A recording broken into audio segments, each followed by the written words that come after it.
Hey everyone, welcome to the program. I'm Andrew Knox in for Gordon. Democrats are panicking over the president's shaky performance in last night's historic debate with former President Trump. Some are calling for Biden to be replaced as the nominee. Voters were also concerned by what they saw from the president as he struggled and stumbled through the evening. George Thomas reports from the debate site in Atlanta. Within the opening minutes, eligible for what I've been able to do with the with the COVID, with dealing with everything we have to do with.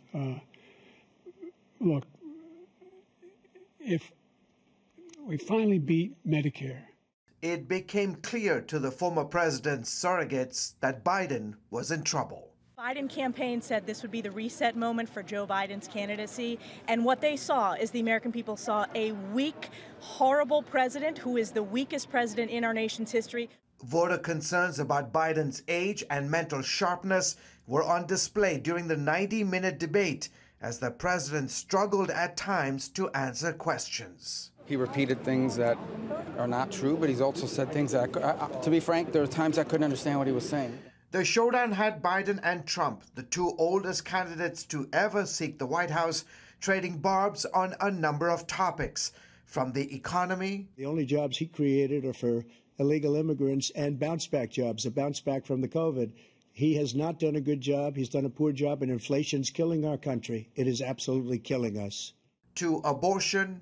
But we are not for late-term abortion, period. Period. Under Roe v. Wade, you have late-term abortion. You can do whatever you want, depending on the state. You can do whatever you want. We don't think that's a good thing. We think it's a radical thing. We think the Democrats are the radicals. To immigration. When he was president, he was separating babies from their mothers, putting them in cages, making sure the families were separated.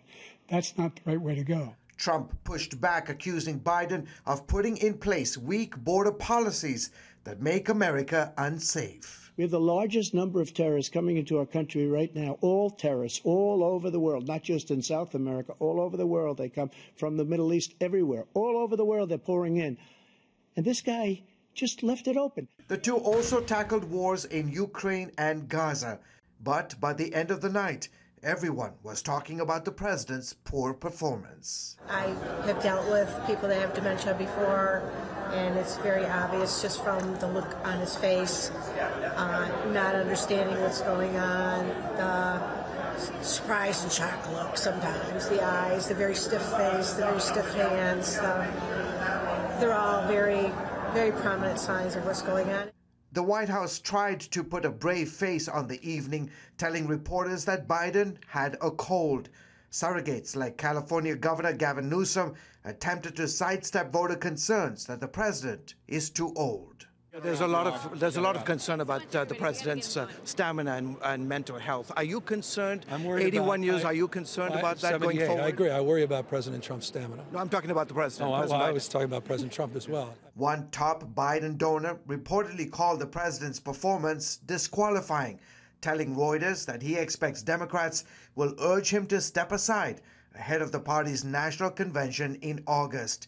Still, in a post-debate rally, Biden told supporters that he was confident he could win against Trump. Look, we're going to beat this guy. We need to beat this guy. And I need you in order to beat him. You're the people I'm running for. Coming into this debate, Biden and Trump found themselves nearly tied in national polls. We'll see in the coming days whether this debate did anything significant to change those dynamics. For now, though, the race is set to be decided here in Georgia and a handful of other key swing states like Michigan, Arizona, and Wisconsin.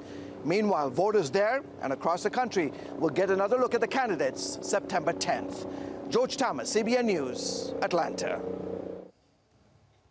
All right, thank you, George. With us for more on the impact of this historic debate is our CBN News chief political analyst, David Brody. David, the talk of replacing Biden began with just within a few minutes of the debate ending, and you can see why. There's no bigger softball in politics than a closing statement, and the president stumbled through. How seriously should we take this? And he has to agree to it, correct? He would have to agree to it. A couple of things. We should take it very seriously. The conversation is no longer about Biden versus Trump and all of the dynamics between that. The storyline moving forward, and the clock is now ticking, is what is Joe Biden's decision? Jill Biden, his wife, will obviously be integral to that. And by the way, let's be honest, shame on Jill Biden for putting her husband out there like that last night. That was very, very tough to see. But Jill Biden will have the most influence. Chris Coons, the senator from from Delaware, and one of his closest friends will have some influence. Also look for people like Mike Donilon, Ron Klain, Ted Kaufman. These are three longtime advisors, all going in to Biden to say, look, let's have a discussion. You know, this reminds me a little bit of Richard Nixon about 50 years ago, August, actually, of 1974, where the Senate minority leader at the time and the House minority leader, along with Republican Senator Barry Goldwater, all walked into the White House and told Richard Nixon, it's time, you're done. And the rest, of course, was resignation history. Though it's not exactly like that, because that was more from a policy and you've lost Congress standpoint. This is more from a personal standpoint, and you wonder when that Richard Nixon conversation happens with Joe Biden. That's where we are today. Well, we heard George Thomas speaking with an unhappy Gavin Newsom, so it makes you think, if it happens, who would you see as the Democrats' choices for the new nominee?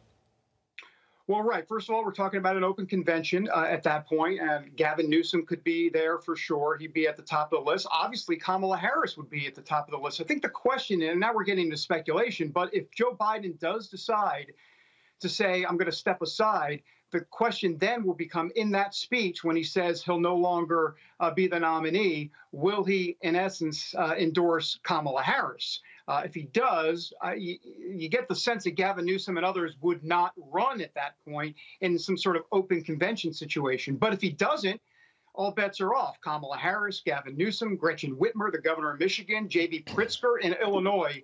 There are a lot of Democrats out there itching, ready to get in. Well, take us through the process. So what would need to happen as we approach the Democratic convention?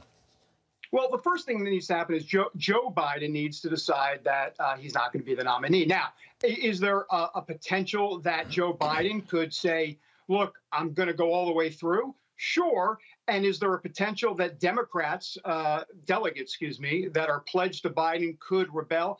Technically, yes, even though they should, from a spirit of the convention rules, stick with them. But there is a bit of an out for them. So they could rebel. I don't think Democrats will tolerate that. So it really is up to Joe Biden. But at that point, what would happen is it'd be an open convention. What does that mean? It means we're back to politicking. We're back to campaigning. Gretchen Whitmer, Gavin Newsom, Kamala Harris, you, me, everybody and their uncle, all at the Democrat convention and the month or whatever leading up to it, because remember, it's in mid-August or so, all basically vying for those, the majority of the delegates at the convention. There are 4,000 delegates, roughly. You need a majority of those 4,000. It'll go to a first ballot. If no one's elected on the first ballot, most likely not, it'll go to a second ballot.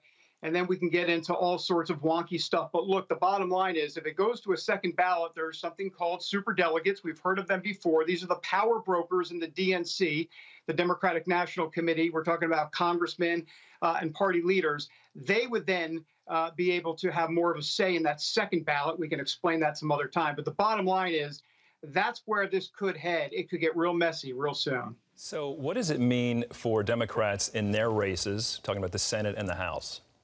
Mm-hmm. Well, this is a major problem, and I think this is what to look for in the temporary here. In other words, let's see how this plays out in the next week, maybe 2 weeks or so, and see what kind of advice Joe Biden gets. And then you wait to see what John Tester in Montana has to say. He's the senator. He's considered a moderate who is in trouble in Montana for that Senate seat. You have Sherrod Brown, who is a guy in Ohio that's in some trouble. So let's wait and see what they say in a couple of weeks. And if they come out and say, look, Joe, in essence, you're killing me here. We've got to move on and find someone else. That obviously is a huge game changer. So we wait to see what these moderates, Democrat moderates, do in both the House and the Senate. That will portend greatly for Biden's future.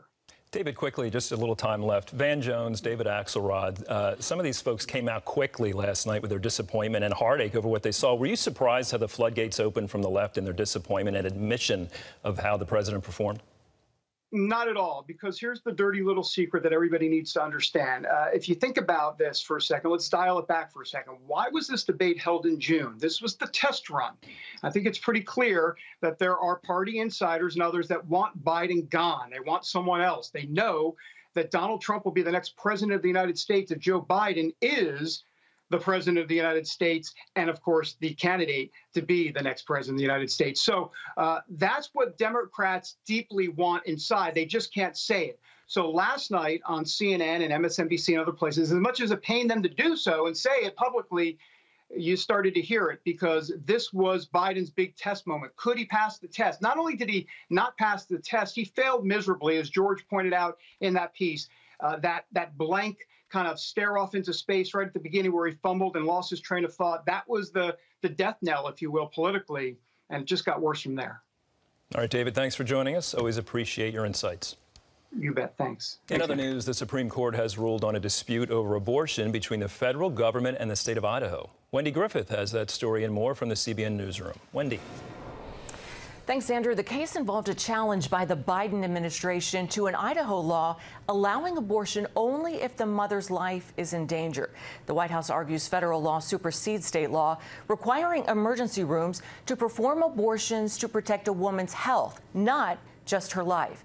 But Justice Amy Coney Barrett pointed out both Idaho and the administration had made some changes since the case began, so the justices made no final decision, sending the case back to the Ninth Circuit. And the court said, this has got to be worked out. We need to have a trial. We need to have a jury who decides what the facts actually are. Many pro-life groups believe the Idaho law banning abortions will ultimately win. Turning now to the Middle East, where Israel is building up its forces on the border with Lebanon. They're trying to stop Hezbollah terrorists who've been attacking northern Israel from Lebanon almost every day.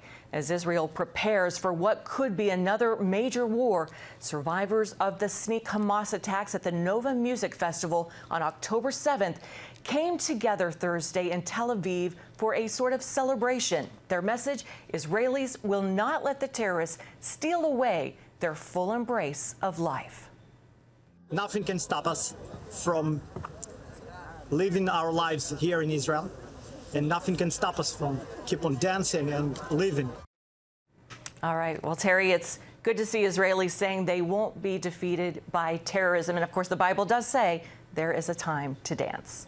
And it tells us clearly to pray for the peace of Jerusalem. Thanks, Wendy.